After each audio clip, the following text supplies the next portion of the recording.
I think no presentation required, although, you know, we all know everyone and everyone knows the eminent panelists, but we quickly, you know, we have the chairperson of Transparency Mauritius with us. We have Professor Banwari, good friend, colleague, and also the lead researcher for the Women in Politics Being Commission that Anushka mentioned. Our ex-DPP, Mr. Boulel, Joanne, who's working a lot on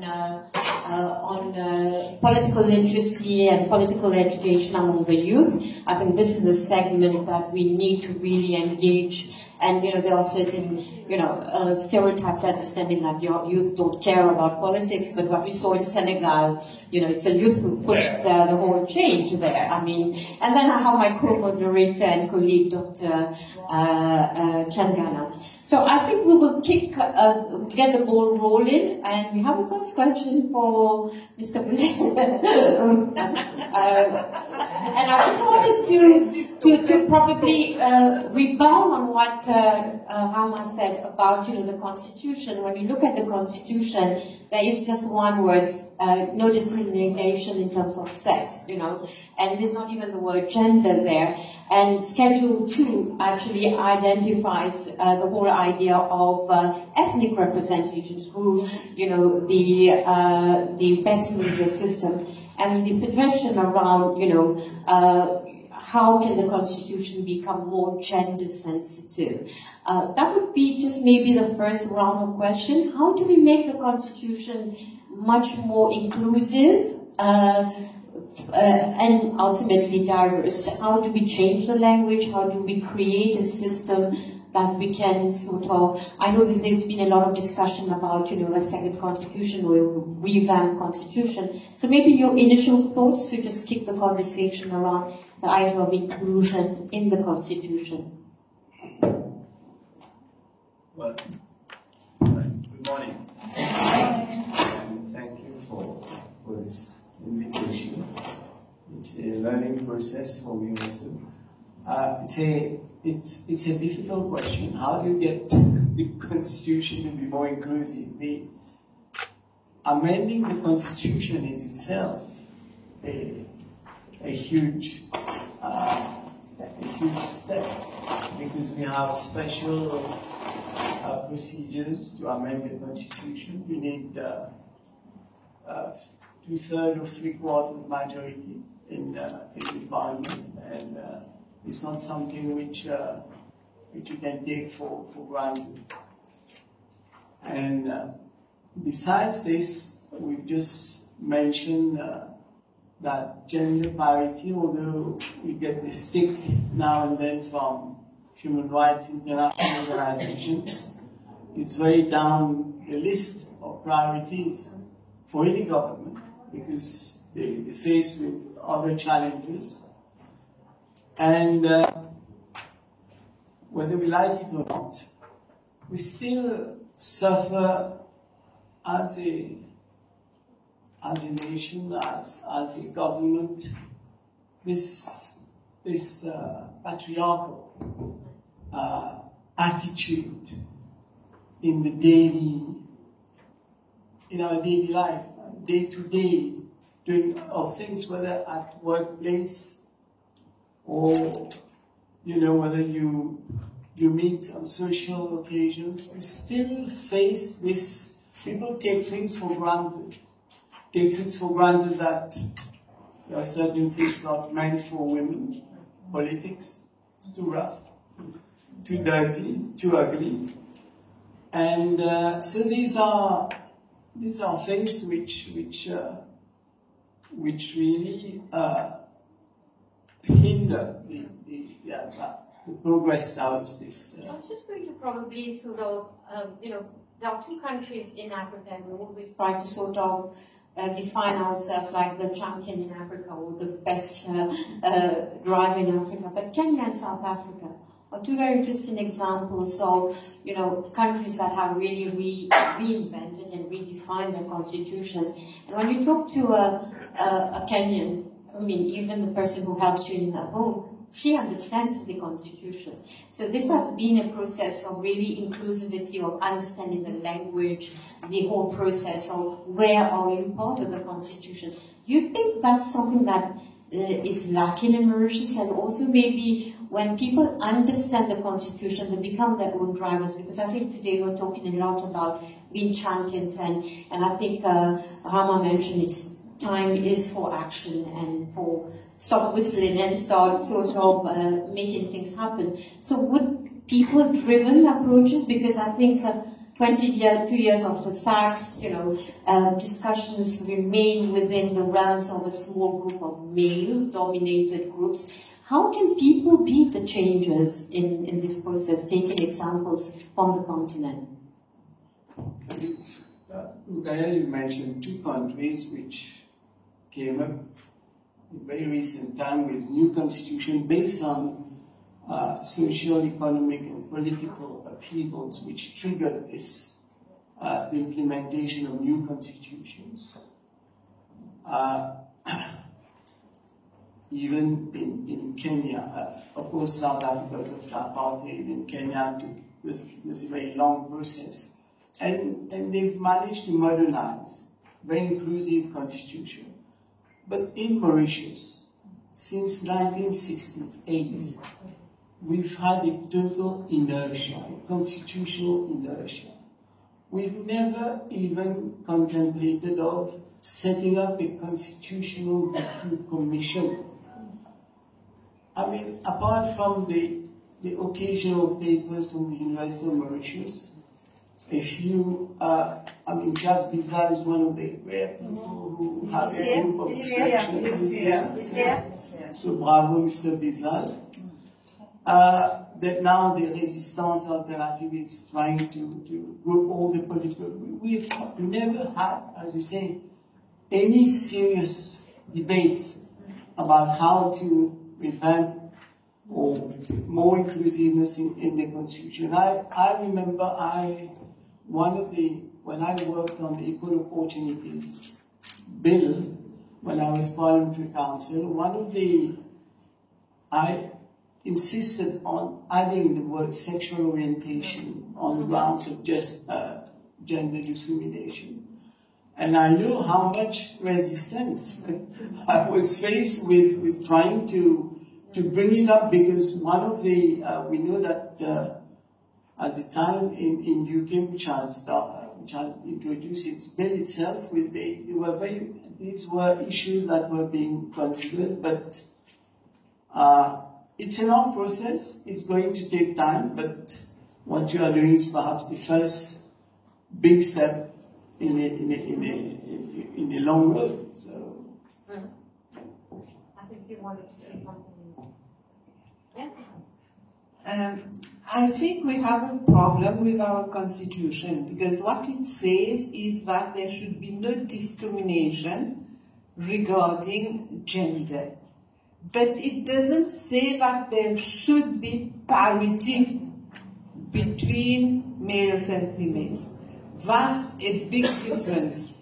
We need to have an action to request for parity. Parity would mean parity in so many spheres, not only, if you are being discriminated at work because the male is getting the job, is getting the promotion. It's not only about that, it's much more than that. It means a positive action to achieve parity. Absolutely. I think I'll come back to you, Mr. Brulel. Allow my colleague to... Thank you, Gaia. My question is for Mrs. Burdan. We very much agree that there's need for voice, that women's voice matters in the public sphere, that there is a need for greater participation of women. I think Dr. Sitanen also has been talking about the importance of voice, of amplifying this voice. The question I want to ask you is it not time to radicalize your voice? That is, has it not become, I think, is it not time for greater struggle to leverage your voice so that you are heard by those who take decisions in political parties? I believe that we women, we are in all spheres. We are in high-level jobs these days. We are on some occasions at the head of some institutions, and we are everywhere, but we fail to be visible. This is our weakness. We fail to advocate properly so that we become visible. This is the problem of Transparency Mauritius. We do so much work, but we are not sufficiently visible. So I think at all levels, women must train themselves to be visible. You know, we are mothers, we are wives, we are carers. We have a tendency to be invisible. We have. I mean, it's history, it's cultural. We accept being invisible. And I think today when we leave this room, we must achieve visibility. If we don't achieve visibility, it means we won't be able to action any position. We won't be able to advocate for parity between males and females. Right. I think it's a fight, and that you will have to position yourself in a way that leaders who are in political parties are able to hear your voice. Are they listening to you? Are they listening to your voice? I mean, maybe they are not listening to mine because I'm not particularly in a field that primarily advocate for parity, but I hope they hear us when we talk about corruption, because corruption, indeed, women are the first victims of corruption. So I do hope they hear us, but I hope they are going to hear all women in the future, in all the spheres of life in Mauritius. They hear, they should listen. True, very true. Okay, I just wanted to sort of rebound on maybe an Akshela, a question around the work that you've been doing. You've been doing a lot of work around the, in terms of leading the European Union project.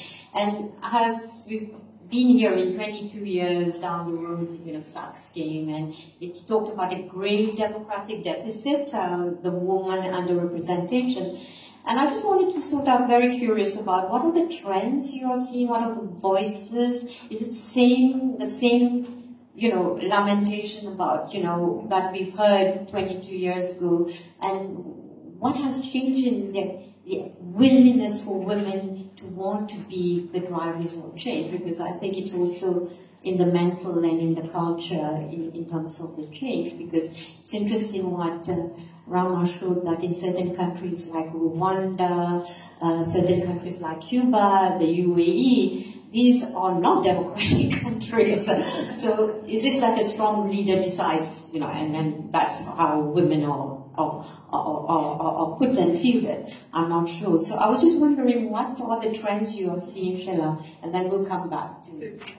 Thanks, Rukaya, and let me take the opportunity to also join Anushka and Bahini in thanking everyone present here, and particularly the panelists who've been so graciously accepted to be part of this discussion, this conversation. To go back to your question, well, the study is still at a very preliminary stage, but that said, we've covered a lot of ground. The reason that my response will be a little bit different to what you're expecting in terms of the question is that I must say that I've decided to conceptualize the study differently from the traditional visiting what are the barriers. Rama has done it so well, we know, and in very simple terms, this hasn't changed. Sadly, 22 years, 25 years is the same. So the reason why we conceptualize the study differently is to actually see what can be done if this is the case, and how can we leverage all the relevant organizations, all the relevant groups, all civil society platforms, people of the Republic, because Agalega, Chagos, Rodriguez are also some colleagues from Agalega and Chagos are present in the room, and everyone else to be able to actually stop this business of the fractured sisterhood or fractured civil society. Because one of the barriers that we often do not talk about, because I take my cue from Rama when he says, fight for your rights. And we women, we've realized that fighting for our rights is to be done collectively. If you do it in a solitary manner, nothing will happen. So fighting for your rights has to be done collectively, and to do it collectively, you need to get people on board, and to get people on board, they need to realize that if doing it in a selfless manner and do it for a cause, so that the future generations do not have to wait for what, Rama, 135 years for gender equality. We don't want that. Certainly, I don't want that. But just to share one thing that is very important to share, the resistance, the patriarchal structures are still very much embedded in our society. I'll give you a little anecdote, and I'll share this with my friends, because anecdote speaks volumes about what is happening in our society and how much harder the fight is going to be, and that if we do not stand together in this fight, we will not achieve it. The little story that I have to give you is simple. I was in a big meeting with many males, and many females as well. But the males had just heard me on the radio a few weeks ago fighting for gender equality and women's representation in politics and the importance of representation. And a number of male politicians and non-politicians came to me and said, "Oh là, Sheila, arrête la guerre pour tout ça, madame là, prends un ticket tranquille, ou après, ou it sums it all up. It sums it all up, because it means that if you really want a ticket, we'll give you a ticket, but we will never be able to attain the minimum critical mass that we want to attain. So I think I'll stop here for now. But I just had a very pressing question about, they call it collective agency. And in certain countries, where women come together as a coalition, although we have very interesting coalitions here, which is very driven by self-interest and self-preservation, I call them. But in many countries, for example, I think Rwanda, you have coalitions of women that come on policy-making issues, which help to actually create that ability to come together. And I know that we've had a couple of mechanisms, the gender caucus, which existed under the previous speaker, which was a great example. So how do we bring that? And I think, when we were having this conversation earlier, men network amazingly. They go to cocktails and they have their whiskey and everything. Whiskey and rye. Exactly. Why don't women do those? Why is this inability or unwillingness to network? And I think what we've seen, although we've had, this, I've observed it's this psychophyting of your leader, which means that you become cheerleaders instead of becoming cheerleaders for your gender, So how do you create that cement of bonding, which we've seen in a number of other countries, Latin America, Asia, and Africa? Absolutely. It's very interesting that you pose this question, Rodaya, and I must say that the study includes a component on the Parliamentary Gender Caucus, but as well as Civil Society Caucus. So when I look at the Parliamentary Gender Caucus, because to me, and to many others in the team, and Joanne is part of the team, I must say, and Tutima also, who is in the room, is also part of the research team. When I looked at the Parliamentary Gender Caucus, sadly, Mrs. Anumarji is not here. She just sent a note that she's had a problem and she sends her apologies. She was the first woman speaker who set up the Parliamentary Gender Caucus, and hats off to her, congratulations to her, because I think the initiative was a very good one. Sadly, she stayed only on for 2 years, and then there was a change in government. And when we studied the new mandate and the Parliamentary Gender Caucus now, the issues are just like mind-boggling, because there are so many women issues and so many gender issues to be addressed, and they all know it, but the gender caucus is not functional. It's not, and I can see Aurore smiling. Oh, Perrault, thank you for being here, Aurore, because she was also one of the respondents to the study, and a number of other people have been respondents to the study, and they've been explaining the reasons. And one of the main reasons is that the man who is chairing the gender caucus does absolutely nothing about gender issues that are taking place. And they've hardly met.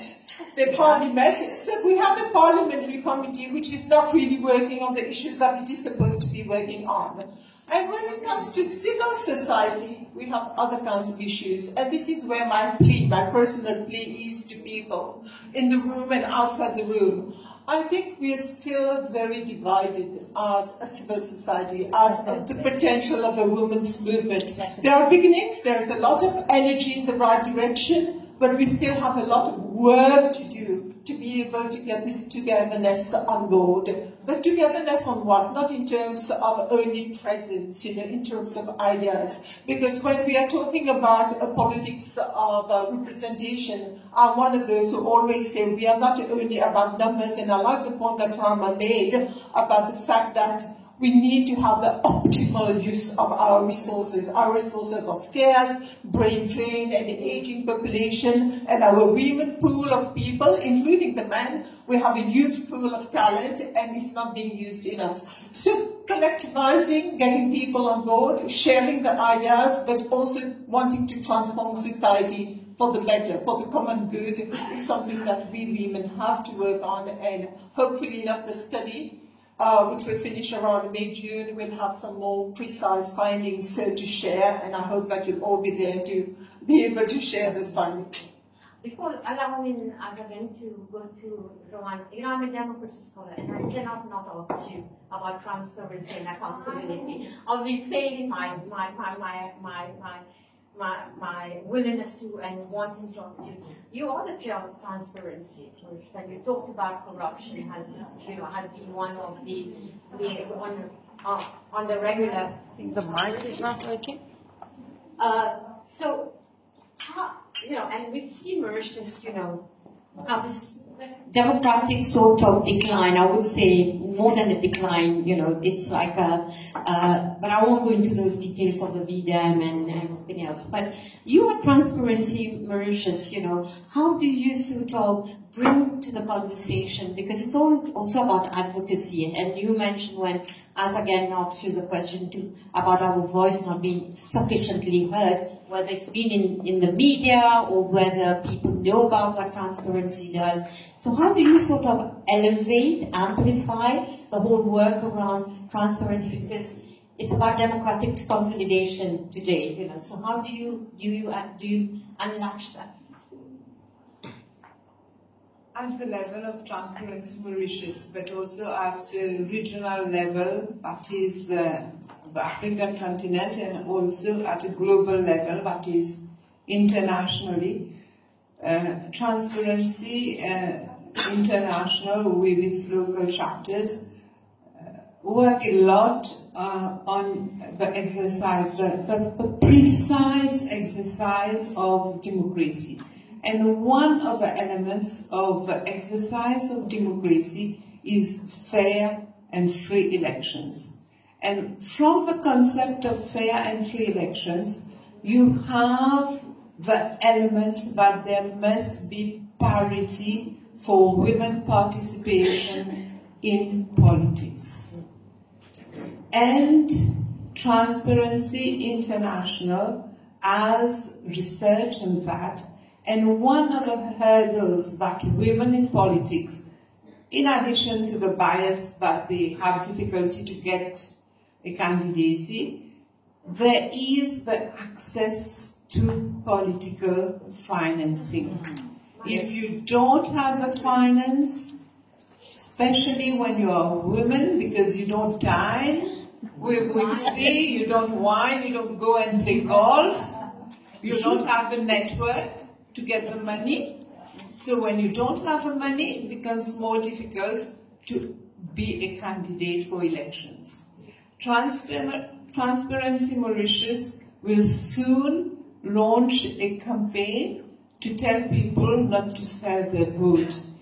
If people do not sell their vote, or people in power or people in politics don't buy votes, it would mean that there will be a more healthy situation, a cleaner, and then women and youth would be able to access to politics because less financing will take place.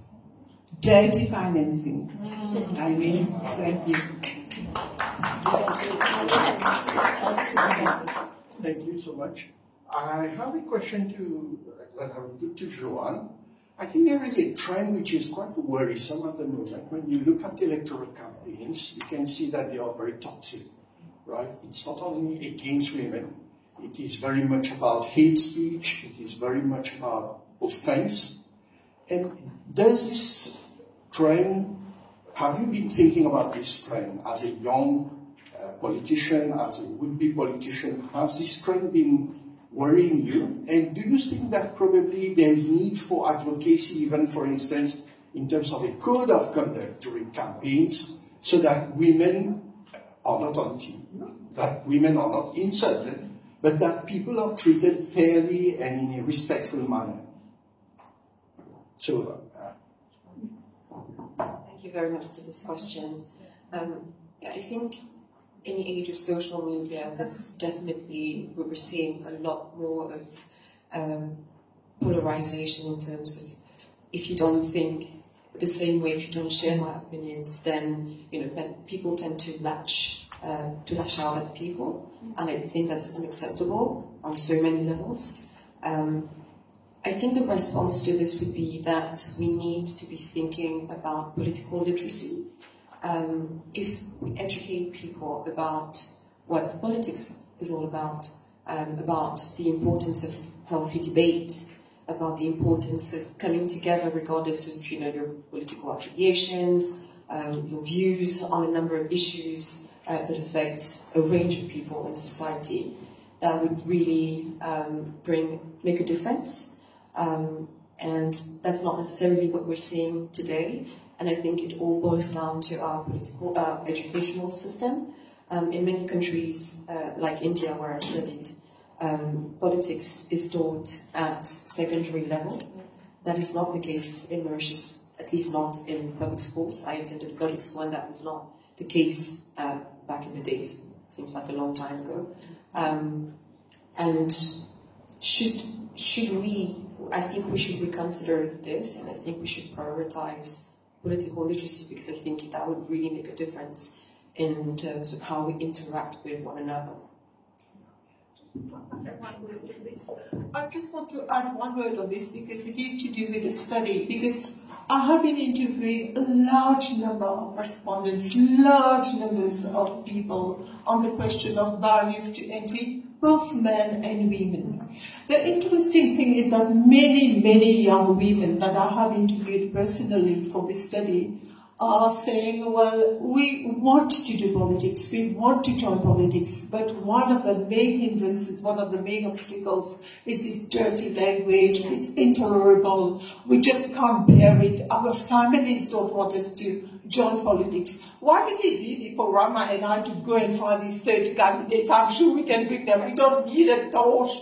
Comment certains leaders nous disent où sont les femmes? Ben, je peux les emmener facilement. Personnellement, je peux les emmener ces femmes-là. On en a. But, the thing is that we are letting go. We are allowing a lot of our talent, of our diversity to go waste, simply because there is this other barrier that we are not addressing. The interesting thing, it shows you perspectives, it shows you diverse views. The interesting thing is that when you interview old males, not young males, because there are many young males in the room, and I'm not generalizing, we have champions which are exceptional here in the room which do not hold those views. But when you interview males on the same question, the males never see this as a problem. They never would raise it as an issue, that the slandering or the whatever the bad language that you're using against women. It has never been an issue during the interviews. And yet all the young women, particularly the young women, are saying it is a major barrier to them. Whilst they can offer their talent, they want to, but that remains a problem. I just wanted to add that for reflection. Maybe just a follow-up question, and then I will ask Mr. Buldelli a question that I've been wanting to ask as well. We've been rebounding on what Rama said. We've seen, for example, in Africa, there's one example coming from Nigeria, not too young to stand as a candidate, because there's this whole issue of the youth dividend in Africa, and then diversity, the older people. But we've seen in Nigeria, we've seen Senegal just recently, we've seen in many parts in South Africa, and these examples about where the youth have taken to the streets and have really made this change. Why don't youth take to the streets? Because when I talk to my students at the university, they are very, very, articulate in wanting to see change, but they don't want to be in the front line. They are very much on social media, and this is the press button advocacy, I call it. But going out there and being seen and speaking up, it doesn't happen. So how can we bring about this change? Is it about fear? Is it about why should I be the one, let the other one do it? And I always said, and I think we've shared that conversation a couple of times, Sheila, when you turn on the battlefield, you're the only one. And so how do we change that culture? It's culture. It's interesting that you would say that, Ruka. It makes me smile, because I feel like this is something that we hear very often from people about the youth. Why don't they take to the streets? Why don't they, come together? And I think the answer to that is that actually we aren't talking to the youth, and we're not asking them what they think. I actually think young people come together, but in ways that we wouldn't expect, and that we wouldn't imagine, and that we wouldn't have done things. I understand that maybe, every generation has had its own way of tackling different issues. There have been marches in Mauritius, I think it was in 1975, if I'm not mistaken. There have been at different points in our history, youth movements have had a way of tackling things differently. And I think today you can see, I'm not on TikTok, but I know that there are young people, very young people, that use this platform to educate themselves, to share messages, to share their views. And I think it's just that things are being done differently. That being said, as part of the study that we've been doing with Professor Bamari, we've interviewed a wide range, a very diverse range of young people, and we've asked them about what do you think are the barriers to youth engagement in politics? What is stopping young people from entering politics today? And I think the results, the views they have shared with us speak volume about the reality of things. Young women have told us that the price to pay is too high, because before entering politics, they do want to enter politics. They do want to be more active on the ground, but they do feel that if their decisions will have implications for their family, for their job opportunities, for their career, for their children, and I think if you always sort of like watching over your shoulder to take before you take a step, that is not acceptable. And I think we should be thinking, and we should be talking to the youth about these barriers. We should try to understand them and work collectively across generations with people across the Republic of Mauritius to try and find solutions to these issues. I mean, it's a tall order, but we need to start somewhere. And I just thought, as we round up, because I think we want to also open it up to the audience, and I think we don't want to frustrate the audience. That's not something that we want to do. I just wanted to sort of, put the question to Mr. Bulel about, what can be done in terms of temporary measures, or special measures to address this gender deficit. I think Rama clearly talked about him being in favor of a temporary quota or a quota that can actually sort of create a level playing field. There are examples, many examples across countries that have introduced that, but there has also been a very passionate and polarized at times debate about quotas. So what temporary measure do you think can be introduced to create at least partial level playing field until? Let's look at the issues. Do we want, on the one hand, we want to give opportunities to individuals, create opportunities. On the other hand, we want to have institutional results. We want to look at the figures we just saw and see that we have a fair representation of women in our institutions. We can't reconcile these two because we've just heard that it probably take 2 centuries before we reach gender parity. But what we can do is to try to work the two together. Try to sensitize the issue of gender inequalities, change attitude. You know, attitude is the worst enemy. In every day we go to. I remember a story. My wife, who's a lawyer, was telling me one of her first cases. She went to a district court defending someone for a small case of assault. It was between 2 neighbors. The other neighbor comes out and says, femme who defend toi de and she was doing her job of lawyer now. But that illustrates that every day in everyday life we make jokes about women. If you are in a network of men, you know, it's a lot of jokes are made about women, and everyone is so happy to be taking part. And so this is one of the things that opportunities, workplaces, creating this balance, creating allies, people becoming together and removing the fear of being undermined at the top level by women. And of course, the quotas, we've just mentioned quotas. But more importantly, and that goes beyond this issue of gender, is the fact that democracy itself, access to decision-making process, is totally sort of prohibitive. People do not, to join a political party, you have to cross a whole mountain to do that.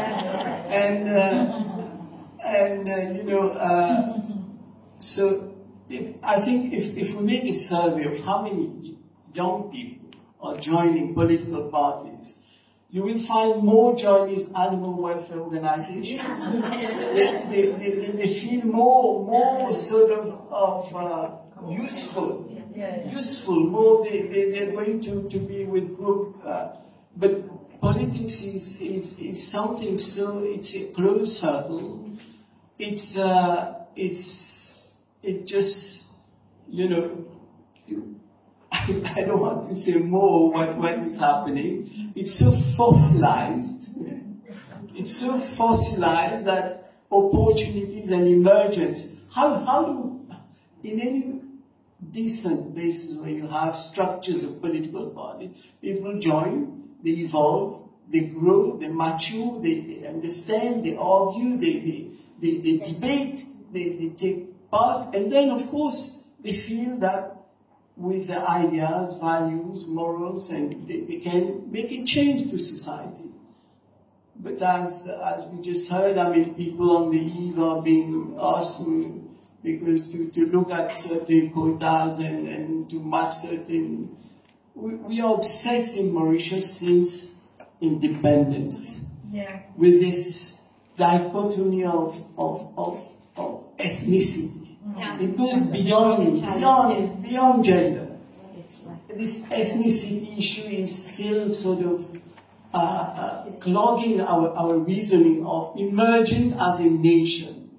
the more you evolve, the more you see it become worse. You see, I mean,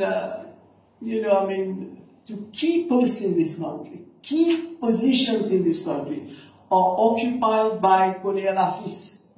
Yeah. Those who've been, that's, are you surprised what kind of parliament we have today? So I'm going to stop.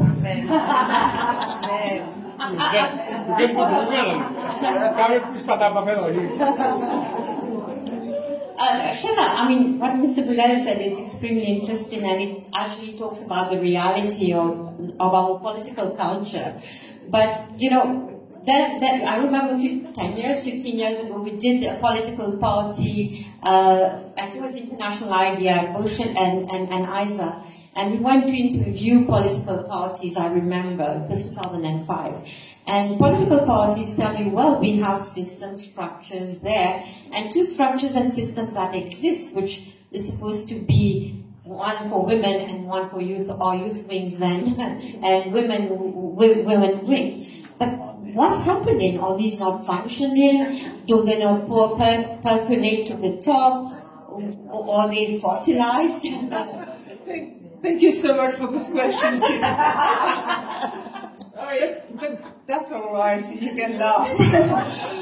What is happening is that the research team has been interviewing female wings of all political parties. We are yet to do some more with the emerging parties, but with the mainstream parties, except that the MSM hasn't granted us an appointment yet to carry out the exercise, but all other parties have.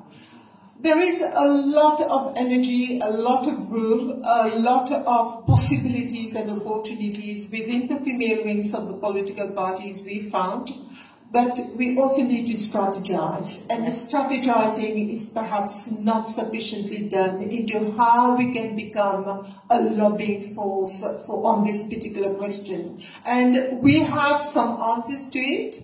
We will not share them now because we are hoping that we will have this bigger workshop with the sharing of the findings.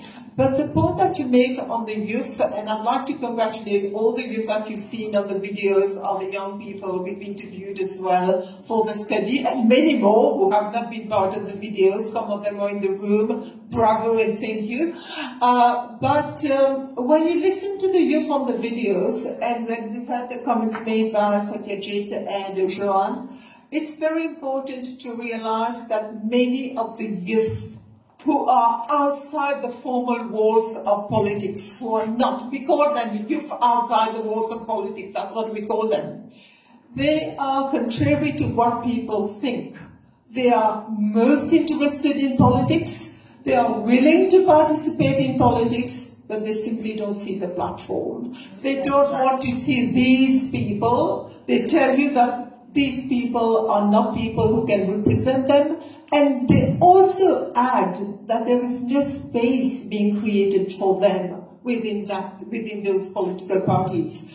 So it's much more complex than what I'm saying right now, because they also go to the extent of telling us that whilst they are very interested in politics, whilst they are not feeling that they are part of the mainstream parties, nor the emerging parties for other reasons, they might end up voting against their own fundamental desires. They might end up voting for the same kinds of people that they do not necessarily want to vote, because they don't want to lose their right to vote. But at the same time, it's like against what they wish for, what they want to see, and it's very worrying. I mean, no wonder that this country, the democratic content of this country is going down the drain. As you are the expert, Rebecca, the Williams report says it all, sums it up all. So it's a very complex situation, still yet to be unpacked and deconstructed and analyzed in very many layers, and that's the work that we've embarked on and will carry on.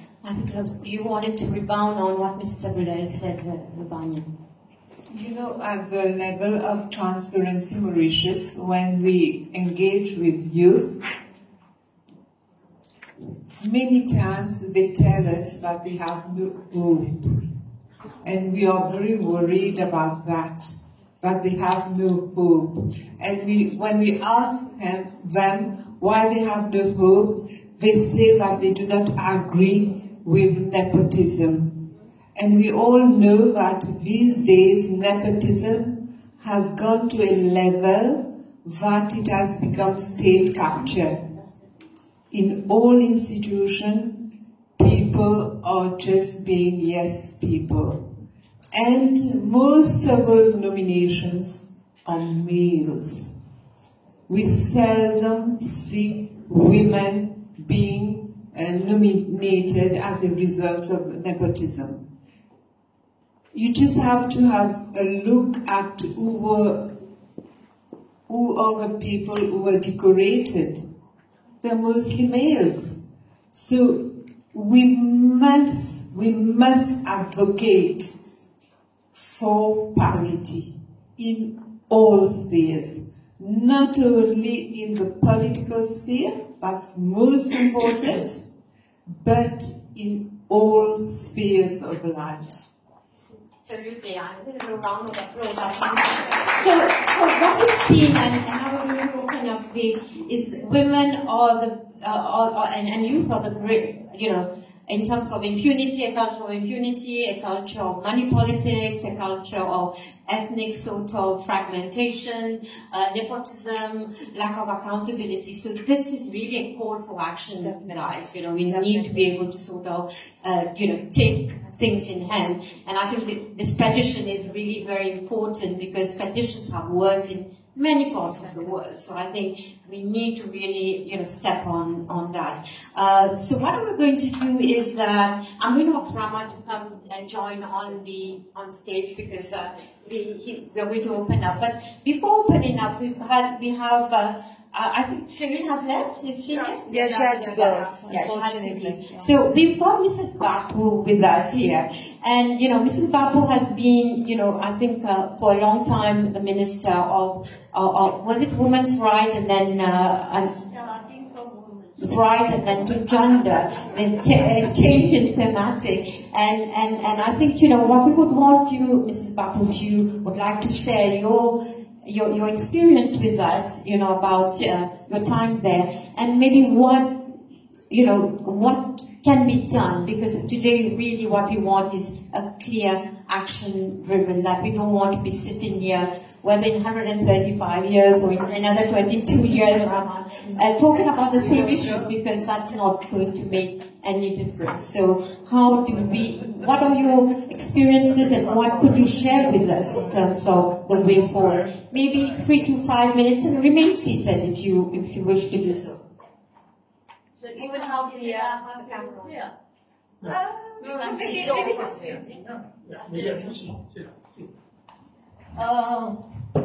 Tu peux te mettre là? Are you sure? I can stand. You can stand. I should first of all congratulate all organizers, team, friends, participants, etc. to this symposium. I think we'll have a very good outcome of it, and which will lead us towards what we say une société beaucoup plus juste, avec la démocratie, la consolidation de la démocratie et faire la place aux femmes. Yes, I had a long sort of tenure, I should say, in office, serving as a full-time politician for some 4 décennies peut-être, 2 décennies au Parlement. On nous dit des dinosaures, je n'aime pas ça. But listening to what the panelists were saying, listening to the speeches of both Mohini and Anushka, I feel a bit ashamed. Ashamed of my country. Embarrassée par la représentativité très pauvre des femmes sur le plan politique. Ça nous embarrasse. Because when Raman was speaking and showing the figures about a few countries, not to go far to Europe, near to us, Africa, parité, 30% d'abord, et après parité. Mais nous, 12 élections générales depuis l'indépendance, 12, 5%. Pour députés, 11%, 17%, 19%. Final là, 20%. Qu'est-ce que le 24 va nous donner? Si nous restons les bras croisés, nous les femmes. Aujourd'hui, on parle des pétitions à être signées pour faire de la place, pour faire les leaders comprendre qu'il y a de la place pour les femmes. Il faut faire signer les pétitions. Donc, nous passons une pétition, même si c'est de place gardée. De place gardée, nous lançons une pétition, nous. 2024. C'est pas possible. C'est pas possible. Il y a plusieurs obstacles aux femmes. Et les obstacles ont été cités. Je ne vais pas répéter encore les mêmes obstacles. La timidité, finances, pression de la famille, société patriarcale, le patriarcat qui est là, qui empêche la femme d'aller de l'avant.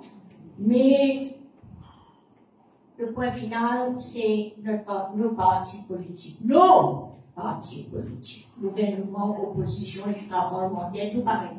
Tout pareil. Très patriarcal. Leaders. Les hommes. Décision à être prise finale. Les hommes. Aujourd'hui, si vous regardez les plus hauts échelons de notre pays, le président, un homme. Le vice-président, un homme. Le premier ministre, un homme. Le deputy prime minister, un homme. Le speaker. Ça n'a pas besoin, ça n'a pas besoin. We've got a full hour,